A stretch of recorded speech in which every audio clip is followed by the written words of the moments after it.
नमस्कार. श्री निसर्गदत्त महाराज संदर्भ ज्ञानेश्वरी. श्री निसर्गदत्त महाराज संदर्भ ज्ञानेश्वरीचा भाग 181. भाग 181. ज्ञानेश्वर महाराज म्हणतात, प्रतिबिंबोनी बिंबावरी प्रभेची जैशी उजरी ते सोहम वृत्ती अवधारी तैसी होय. म्हणजे बिंबापासून प्रतिबिंबापर्यंत ज्याप्रमाणे एकाच एका प्रकाशाचेच साम्राज्य असते, तसे सोहमवृत्तीपासून घनदाट अफूट अशा चैतन्यापर्यंत एकाच एका प्रकाशाचे लेणे आहे. प्रतिबिंबोनी बिंबवरी प्रभेची जैशी उजरी ते सोहमवृत्ती अवधारी तैसी होय.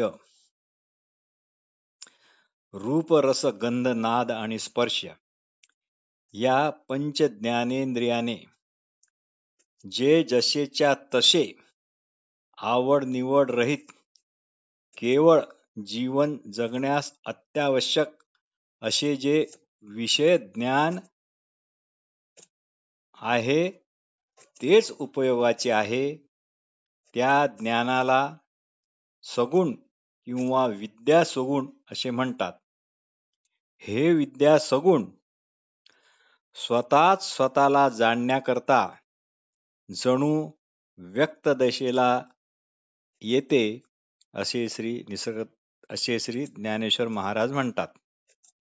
त्यामुळे हे विद्या सगुण स्वतःला जाणण्यासाठी, उपभोगण्यासाठी नाही, व्यक्त दशाला आले असे समजावे. यावेळी सर्व जीवजगतरूपी नामरूपे पूर्ण ब्रह्मरूप आहेत असाच प्रत्यय येतो आणि या सगुण साकारात्मक प्रत्ययाविषयी मग आत्मवत प्रेम वाटते आणि मी अमुक तमुक आहे असा अहंकार या प्रेमवृत्तीत दिसेनासा होतो. कारण प्रेमवृत्तीमध्ये अहंकार असा राहू शकत नाही, हे सर्व विदच आहे. सर्व खलिदम ब्रह्म या अन्वयानुभावात अहंभावाला मुळीच जागा नाही. ऐसिया लागी सर्व प्रकारी जैसा कल्लोळ अनन्य सागरी म्हणजे तरंग सागराहून निराळा न होताच सर्व प्रकारे तो सागराच्या अंग प्रत्यंगावरच खेळत असतो आणि आपले सागराशी मूळचे असलेले एक पण बिघडू न देता स्वतःच स्वतःचा आनंद घेतो.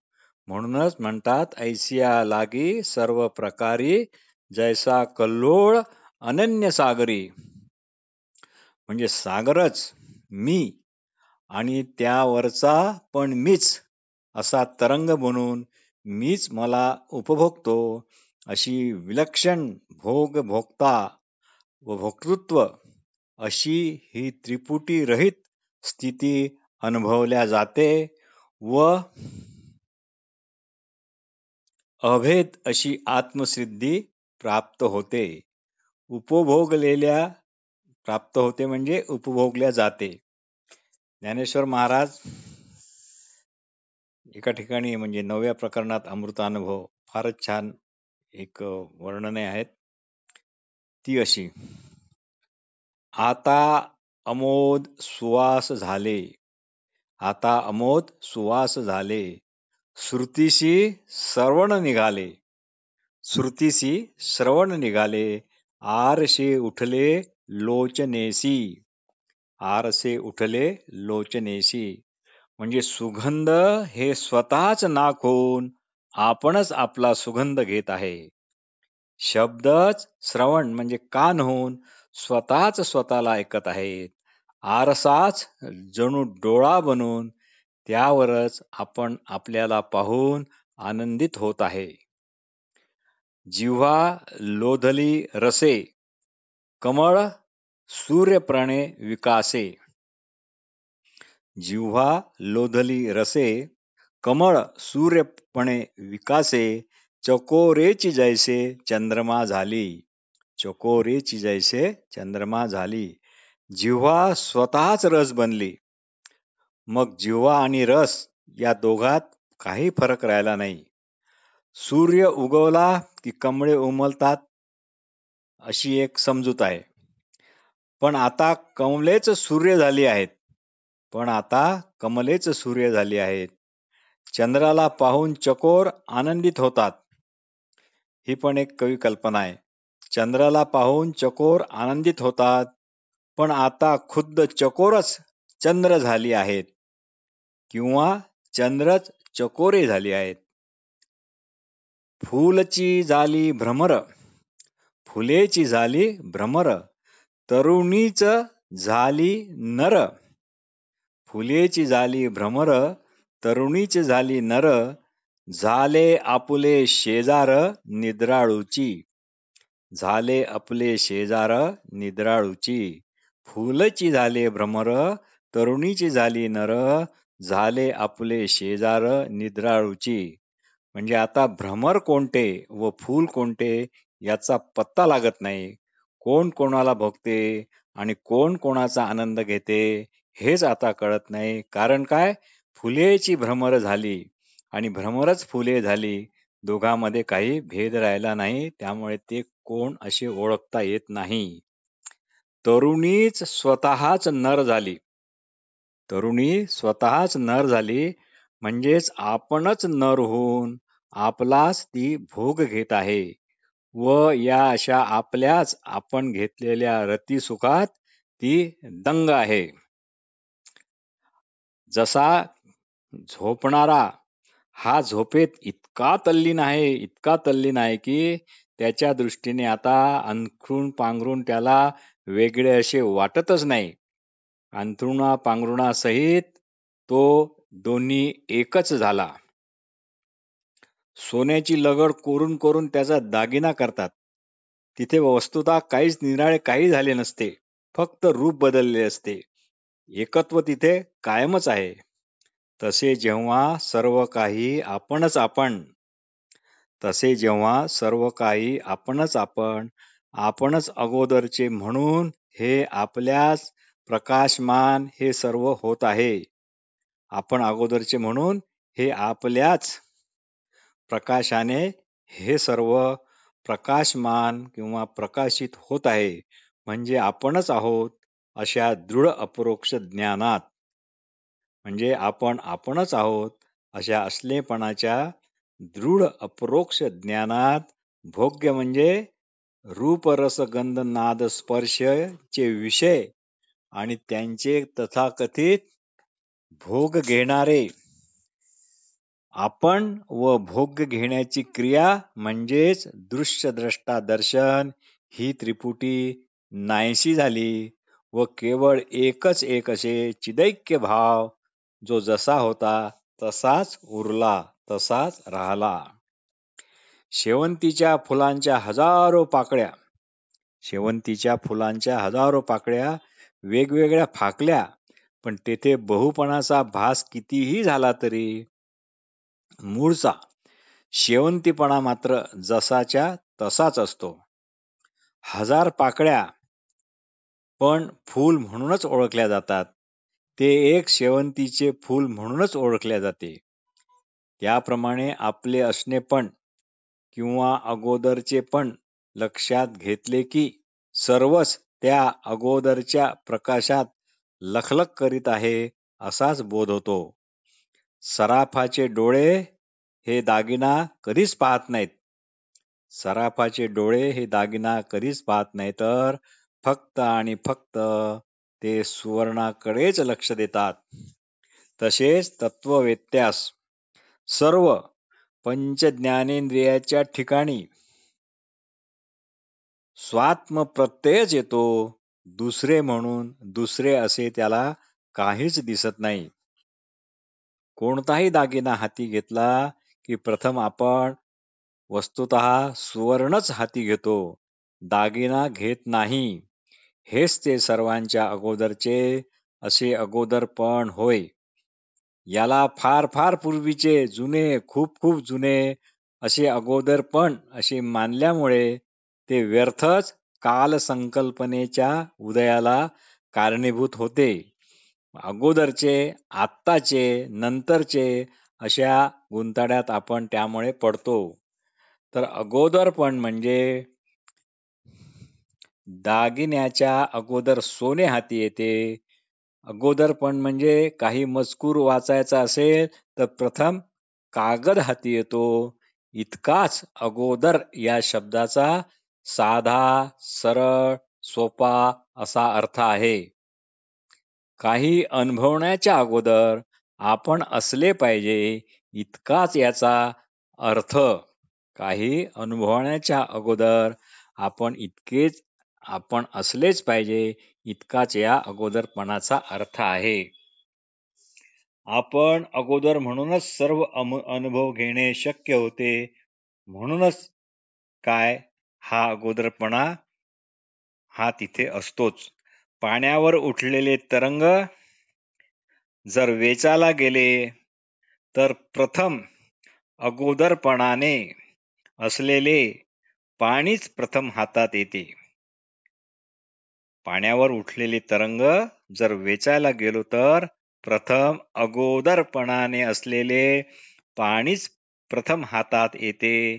इतकाच अगोदरपण किंवा असणेपण याचा साधा, सरळ, सुटसुटीत असा अर्थ आहे. वेचुनी आणू कल्लोळ म्हणूनी धापे करतळ, तेथे तरी निखळ पाणीच फावे. वेचुनी आणू कल्लोळ म्हणूनी धापे करतळ, तेथे तरी निखळ पाणीच फावे. म्हणजे जर लाट वरचेवर उचलण्यासाठी आपण काही प्रयत्न केला म्हणजे लाट वरचेवर उचलू जाताच केवळ हातात पाणीच येते. पंचज्ञानेंद्रियांनी जे विषय कळतात त्याच्या ठिकाणी ते वेगवेगळे आहेत असे तत्ववेत्यास वाटतच नाही. त्या ठिकाणी अगोदरपणाने एकच अफूट चैतन्यच आहे हे त्याच्या लक्षात कायमचे असते. हे त्याच्या कायमच्या लक्षात पण राहते. यालाच स्वरूप ज्ञान म्हणतात.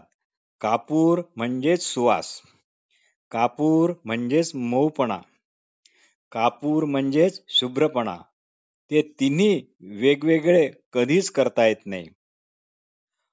पंचविषय ज्ञानात जे काही अगोदरपणाने स्फुरत आहे ते एकच एक अफूट चैतन्यच आहे. उसाच्या दंडात पेरी वेगवेगळ्या दिसतात, पण त्या उसाच्या रसात मात्र मुळीच नसतात. तेथे सर्व रस हा रस म्हणून एक रसच असतो. तेथे सर्व रस हा रस म्हणून एक रसच असतो. जिये पेरी दिसती उसी, तिये लाभती का रसी, कांती जेवी शशी पुनवाचिया.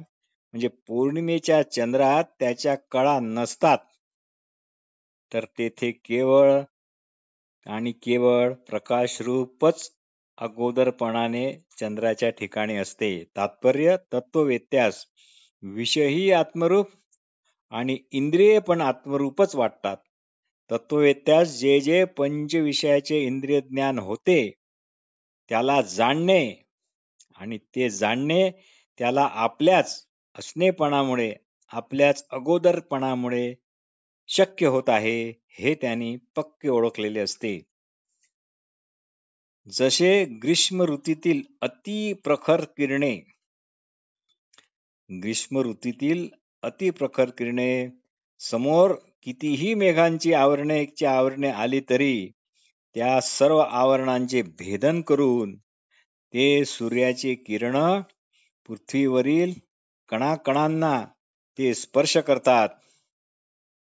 त्याप्रमाणे जो तत्ववेत्ता आहे त्याची ज्ञानवृत्ती आत्मानात्म विचाराने इतकी तीक्ष्ण झाली असते की ती अनेक नामरूपात्मक दृश्य विषयांचे सर्व अडथळ्यांचे आवरण भेदून त्याखाली मूळ अगोदरपणाने जे आहे ते अस्थिभाती प्रिय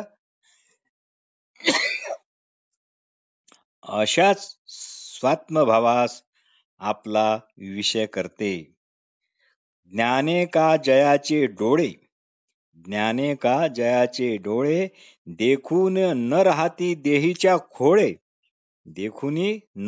देहीच्या खोळे सूर्यरश्मी आणि आळे ग्रीष्मी जैसे. तरी सूर्यासकट आघवी हे विश्वरचना जे दावी ते दीप्ती माझी जाणावी आद्यंती. हाच तो आपला स्वमहिमा. आपण स्वतःच हिंदीन पामर अज्ञानी वगैरे वगैरे असे का समजावे?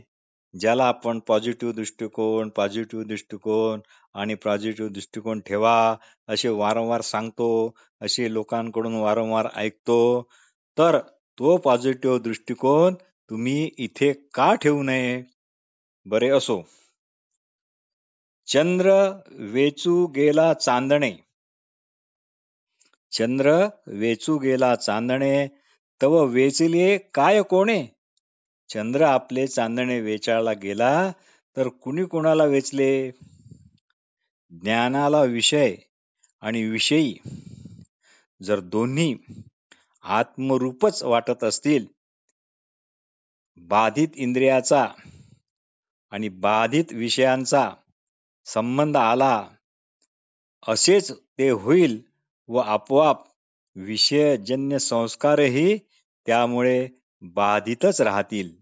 त्या बाधित विषयजन्य संस्काराच्या कितीही स्मृती असल्या तरी त्या वस्तुतः मग बाधितच राहतील. श्री निसर्गदत्त महाराज म्हणतात, तुम्ही पूर्वीच्या असलेल्या म्हणजे पूर्वापार असलेल्या अगोदरच्याच निर्माण झालेल्या जगात जन्म घेतला की तुमच्या जन्मासोबत जग पण जन्मले, की तुमच्या जन्मासोबत जग पण जन्मले, म्हणजे जगाचा पण जन्म झाला. हे जर नीट समजले तरच म्हणजे काय, तुझ्या जन्मासोबत हे जग पण निर्माण झाले, हे जर चिंतन मनन करून पटले तरच नक्की अगोदरपणा म्हणजे नेमके काय हे सुद्धा कळेल. असणेपण म्हणजे काय ते नेमकेपणाने कळेल, जे स्वतःला पूर्वीपासूनच्या जगात आलेले समजतात,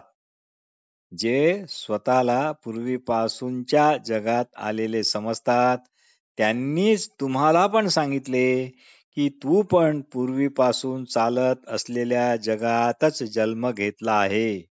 व ते त्यांचे म्हणणे आपण एकदम मान्य केले, त्याविषयी काही शंका घेतली नाही, त्याची काही शहानिशा केली नाही, ते खरे का खोटे पाहिले नाही, म्हणजे त्यांनी सांगितले त्यांच्याही जन्मापूर्वीपासूनच चालत असलेल्या जगात झाला हा भ्रम त्यांना पण होता, आणि त्यांच्या सांगण्यावर आपण विश्वास ठेवल्यामुळे आपणही पूर्वीपासूनच्या असलेल्या जगात जन्म घेतला, हा पण आपण आपल्या ठिकाणी भ्रम निर्माण केला. म्हणूनच श्री निसर्गदत्त महाराज म्हणतात, जग तुमच्यात आहे, तुम्ही जगात नाही. जग तुमच्यात आहे, तुम्ही जगात नाही. आपण जगात आहोत हा केवळ एक भ्रम आहे, अंधविश्वास आहे, माया आहे, विपरीत धारणा आहे. म्हणून जसं आहे तसं न पाहणे आहे. जसे आहे तसे हे न पाहणे आहे. श्री निसर्गदत्त महाराज विचारतात, स्वप्न पाहण्याकरता तुम्ही कसला प्रकाश वापरता? कुणाचा प्रकाश वापरता? मी असल्याच्या ज्ञानाच्या प्रकाशातच सर्व दिसते किंवा काहीही दिसत नाही. त्यामुळेच हे दोन्ही कळतात. हे असे ज्ञानच खरे म्हणजे गुरुचरण होत. तू आहेस या तुझ्या ज्ञानाला जन्म नाही, ते अगोदरचेच आहेत, असे श्री निसर्गदत्त महाराज ठासून म्हणतात. हे जेव्हा साधकाद्वारे स्वीकारल्या जाते तेव्हा शिष्याचा जणू देवजन्मच होतो, रामजन्मच होतो, असे श्री निसर्गदत्त महाराज म्हणतात. ज्याच्याने हे सर्व कळते त्यालाच आत्मबोध म्हणतात. प्राणी कितीही धष्टपुष्ट असला तरी मरण भयाने तो सदैव व्यापलेलाच आहे. म्हणून फुरसत नसेल तर निदान झोपताना तरी ते तू आहेस किंवा तू सध्या स्वतःला जे समजतोस ते तू नाहीस, हे आठवत आठवत झोपा, असे महाराज म्हणतात. इतके करणे काही कठीण नाही. इतके करणे अजिबात कठीण नाही. पण इतकेही जमत नसेल तर मग बोलायचं काय? असो, तुम्ही असल्याच्या आठवणीशिवाय कोणाला देवदैवत मानू नका. शब्दांनी केलेले अर्थ शब्द असेपर्यंतच. शब्द गेले की अर्थही गेले. ज्याच्यातून जग निर्माण झाले त्याला आपण जगातला असे उलट समजले. ज्याच्यातून जग निर्माण झाले त्याला आपण जगातला असे उलटच समजले, म्हणूनच सर्व घोटाळा झाला आहे. श्री निसर्गदत्त महाराज चे हे म्हणणे, हे समजणे अतिशय अतिशय कठीण आहे. म्हणून हे नाही समजले तरी हे आपण फक्त स्मरणात ठेवले तरी चालेल. हे कुणीही दुसरा तुम्हाला समजून सांगणार नाही, हे मात्र पक्के लक्षात ठेवा. कुणीच म्हणजे कुणीच नाही. श्री निसर्गदत्त महाराज यांच्या शिकवणीचा हा असा अद्भुत पाया आहे. श्री निसर्गदत्त महाराजांच्या शिकवणीचा हा अद्भुत पाया आहे. कोणता? ज्याच्यातून जग निर्माण झाले त्याला आपण जगातला असे उलट समजले.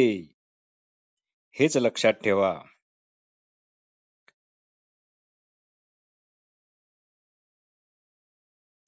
असे आजपर्यंतच्या कुठल्याही अध्यात्माच्या ग्रंथात सांगितले नसावे असे वाटते.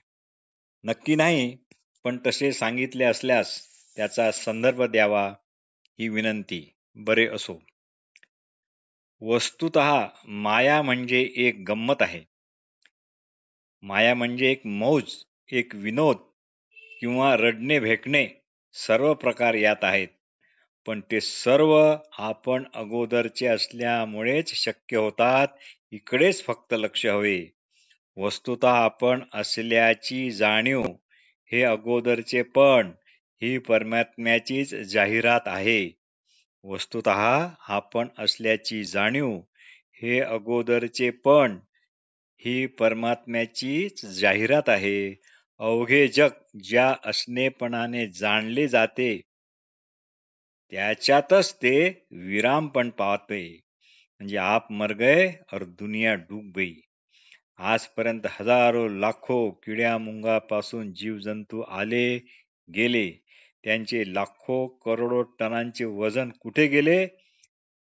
तर निसर्गदत्त महाराज म्हणतात, जिथून आले तिथेच गेले. कोणालाही जगाचा अनुभव त्याने न मागताच त्याला तो मिळाला आहे. कोणालाही जगाचा अनुभव त्याने न मागताच त्याला मिळाला आहे, म्हणजे तो अवांछनीय आहे. जग आकाशात आहे, पण तुम्ही आकाशाच्या अगोदर म्हणजे त्याच्या मागे आहात. श्री निसर्गदत्त महाराज म्हणतात, पूर्वपुण्याईचा मोठा संचय असेल तरच तुम्हाला हे माझे म्हणणे ऐकावे वाटेल, नाहीतर डोके फुटायची वेळ येईल. नाहीतर डोके फुटायची वेळ येईल. संदर्भ आत्मप्रेम पान नंबर 341 वर. तर सौभाग्य जर काही असेल तर हे ऐकावेसे वाटेल. वनस्पती हे पण सजीव ब्रह्म आहेत, फक्त त्याला वाचा नाही. त्याला फक्त ज्ञान आहे, पण व्यक्तिज्ञान नाही. तेथे व्यक्तिमत्वच नाही. तुम्ही असल्याच्या ध्यानाचेच ध्यान धरा, त्याकडेच लक्ष ठेवा. ज्ञानी फक्त इतकेच जाणतो की प्राण काया सोडतो व महाप्राणात विलीन होतो, पण गुण निर्गुण होतो आणि गुण निर्गुण होतो. कोणी आला नाही, कोणी गेला नाही. जो गुप्तच होता तोच गुप्त झाला. तुम्ही आहात हे कशाला कळते? त्याला नाम रूप रंग आकार नाही. माहित आहे ते असत्य आणि माहित नाही ते सत्य. पण तुम्ही काय आहात म्हणजेच काय नाहीत हे कळले की तुमचे काम झालेच समजा. आम्हाला आम्ही असल्याची याद नव्हती. तीच आता प्रकाशमान झाली. तोच यादवाचा राजा श्रीकृष्ण, असे श्री निसर्गदत्त महाराज एका ठिकाणी म्हणतात. हे फक्त ऐका, त्यात मनाचे बोट घालून ते ढवळाढवळ करू नका. अधिक वाढवा म्हणून काहीही करू नका. फक्त गुरुवचन विसरू नका. काया अवस्थेमध्ये तुम्ही जे आहात ते तुमच्या पायाने तुम्ही तिथपर्यंत चालत आले आहात की काय? तुम्हीच परब्रह्म करता, पण परब्रह्मच परब्रह्माला म्हणजे स्वतःला जाणत नाही. म्हणजे ते स्वतःच जाणीव स्वरूप आहे. जसा सूर्यच सूर्याला जाणत नाही, तसे ते परब्रह्म जर मुळात जाणीव स्वरूपच आहे, तर त्याला जाणायला दुसरे काय आहे? म्हणूनच ते स्वतःलाही जाणत नाही व जाणणारे त्याच्या ठिकाणी काहीही नाही. गुरुने दिलेले नाव ते तू आहेस हे अमरत्व सिद्ध करणारे आहे. गुरुनी दिलेले नाव ते तू आहेस हे अमरत्व सिद्ध करणारे आहे. आणि आपल्या आईबाबांनी ठेवलेले नाव म्हणजे लौकिक नाव ते आपले मरण सिद्ध करणारे आहेत, असे निसर्गदत्त महाराज म्हणतात. निसर्गदत्त महाराज पुढे म्हणतात, ज्ञान कसे होते सांगू? तर ते उत्तर देतात, झोपेतून जागे होता तसेच होते. जागे होण्याला तुम्ही काही प्रयास करता का? अर्थात नाही. गुरुवचन म्हणजे ते तू आहेस हे ज्याने स्वीकारले त्याच्यावर काळाची सुद्धा सत्ता चालणार नाही. गुरुवचन तेच आपण, असाच मात्र निश्चय हवा. देहाच्या नावाने जे तुम्ही वावरता ते तुमचे वावरणे म्हणजे पाण्यातील तुमचेच प्रतिबिंब हलल्यासारखे आहे, थरथरल्यासारखे आहे, कंपायमान झाल्यासारखे आहे. देह फक्त वापरा, त्याची योग्य निगा राखा, त्याच्या आरोग्याची काळजी घ्या, त्याला वाईट साईट काही खाऊ पिऊ देऊ नका. पण मीच तो अशा ओळखीपासून मात्र दूर राहा. देहाची ओळख अंगी लावून घेऊ नका. सद्गुरूचे वचन तसे एकदम सोपे आहे आणि तितकेच ते महाकठीण पण आहे. याला आदी मध्य अंत अशा काही नाही. याचा आपल्याला नित्य सहवास असूनही तो सहवास कधीच आत्मबोधात रूपांतरित होत नाही, अभ्यासात उतरत नाही. ब्रह्म कसे ओळखावे असे लोक विचारतात, तेव्हा श्री निसर्गदत्त महाराज म्हणतात, अर्थात त्याच्यासारखे होऊनच. म्हणजे ब्रह्म कसे ओळखावे असे लोक विचारतात, तेव्हा श्री निसर्गदत्त महाराज म्हणतात, त्याच्यासारखे होऊनच. ते ओळखावे लागते किंवा त्याच्यासारखे झाल्यावर ते ओळखायचे कामच उरत नाही, म्हणजे ते ओळखावेच लागत नाही. या ओळखण्याच्या बाबतीत सर्वात मोठा अडसर असेल तर प्रत्येक जण स्वतःच्या कल्पनेने जो अडथळा निर्माण करतो तोच अगोदर तुम्ही असल्याची हमी, मग कल्पना वगैरे वगैरे हे कळत नाही, हाच तो खरा अडसर. ब्रह्म म्हणजे आपण असल्याची हजेरी. ब्रह्म म्हणजे आपण असल्याची हजेरी. अशी वाक्य श्री निसरत्न महाराजांची ऐकल्यावर आपल्याला त्यांची शिकवण अधिकाधिक वाचावी वाटते आणि वाचण्याची प्रेरणा मिळते. अशा तऱ्हेने अध्यात्म कुणी सांगितले आहे, म्हणजे आजपर्यंत कुणी सांगितले आहे अशी ऐकिवात नाही, वाचण्यात सुद्धा नाही. आतापर्यंत आपले सर्व कल्पनेचे वार केले गेलेले आहेत. शब्दबंबाळ आध्यात्मिक शब्दांनीच अध्यात्माचा गळा घोटला आहे. श्री निसर्गदत्त महाराज म्हणतात, ब्रह्म आहे हे केवळ तू असल्याची तुला हमी आहे. यामुळेच बोलतो आहेस हे तू लक्षात ठेव. असा कळकळीचा थेट उपदेश श्री निसर्गदत्त महाराज करतात. दिसते भासते त्याच्या अगोदर, दिसते भासते त्याच्या आधी, दिसते भासते जे असणे पण आहे त्यालाच आपण अध्यात्म म्हणू शकतो.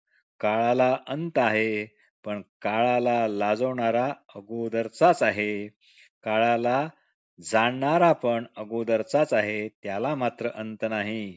काळाचा अंत होतो, काळाच्या ज्ञात्याला मात्र अंत नाही. म्हणून श्री सिद्धरामेश्वर महाराज म्हणतात, ज्याच्यावर अनुभव येतो म्हणजे जो अगोदरचाच असतो त्यालाच आपण म्हणतात, आणि आपण म्हणजेच परमात्मा. आपण अगोदरचे असल्यामुळे आपला कधीच उदयलय होत नाही, आणि उदयलय यांना जाणणारे आपण अगोदरचेच आहोत. म्हणून येणाऱ्या जाणाऱ्या अनुभवाचा मात्र लय उदय होतो, पण तो जाणणाऱ्याचा कधी होत नाही. येणाऱ्या अनुभवाला भासवणाऱ्या आतल्या अंतर्यामीतल्या सूक्ष्म संवितला आत्मा असे नाव देण्यात आले आहे. येणाऱ्या जाणाऱ्या अनुभवाच्या आधी म्हणजे अगोदर जे स्थिरत्वाने म्हणजे कोणत्याही पुरावे विना जे आहे तेच आपण, तेच मूळपद, तेच अविनाशीपद, तेच असीपद.